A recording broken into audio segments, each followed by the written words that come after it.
Last week we were learning about Keith Haring, and now as our second part of this project, what we're going to do is either, finish up our pencil drawing on our cake boards that we were doing, or the paper plates you have at home, or a piece of paper that you cut out and put onto a piece of cardboard. All of those work out great just to try drawing on something other than a square or rectangle. And then we're going to decide on colors and move into using black at the very end. Again, here are some examples of Keith Haring's work. You can see this or find it in our Google Classroom. And this week for our Google Classroom, for this week's Google Classroom, you're going to see on the board the different areas of how you can work your way through this project. You can click on the images like we had last week, so you can continue finishing your drawings. You can click on the sketchbook in order to see the video, and then Artsonia in order to upload your artwork to Artsonia. Through Google Classroom is how we will do that.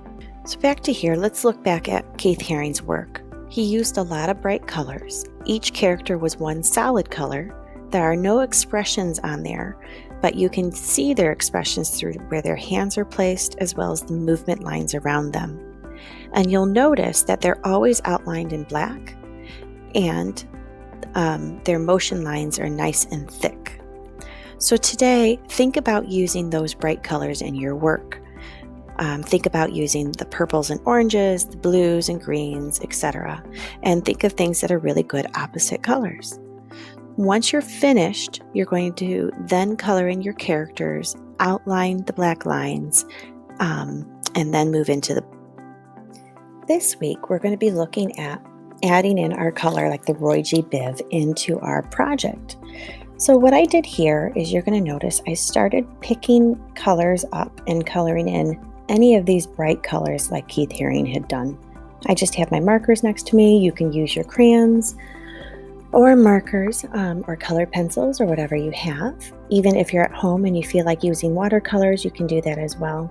So you'll notice that I started by coloring in everything first, and then I went back and I outlined.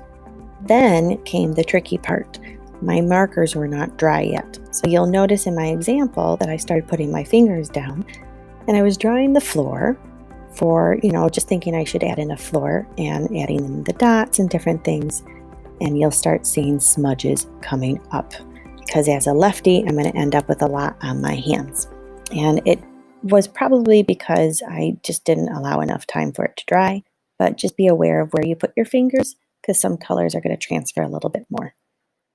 For that bottom piece, I started adding in a lot of crayon marker bits just to give it some texture, and you'll see how that plays out as I continue to go.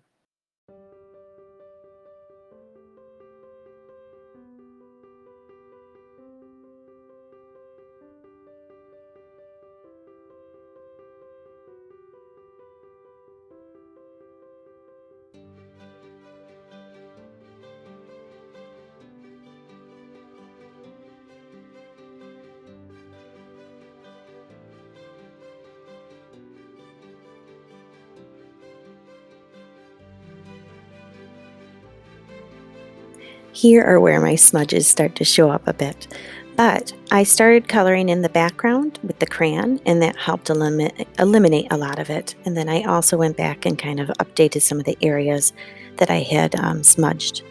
But what we're going to do in this part is we're going to create a color wheel in the center.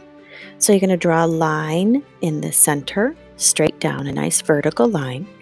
And then what you're going to do is draw a line across for your horizontal. And you'll split one of them with a diagonal. So again, vertical, horizontal, and then a diagonal. So now you're going to have 6 parts to your color wheel in the middle of your project. Now, let's begin working on our Roy G. Biv part. So the first thing I would like you to do is take out the colors of the rainbow. First one would be R for red, O for orange, so we have Y for yellow, green, right, Roy G. The I is indigo. And I'm testing out these colors as I go. So I left this in here and I looked, I'm like, oh yeah, that's right, I need to go to blue. So B for blue, and because that one was more blue than the other one.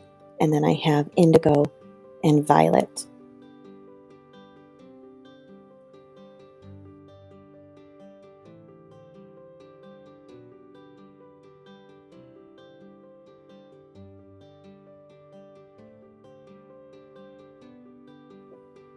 What I wanted to note here is that the red is actually a red violet and that purple is actually a blue violet and a blue purple is indigo.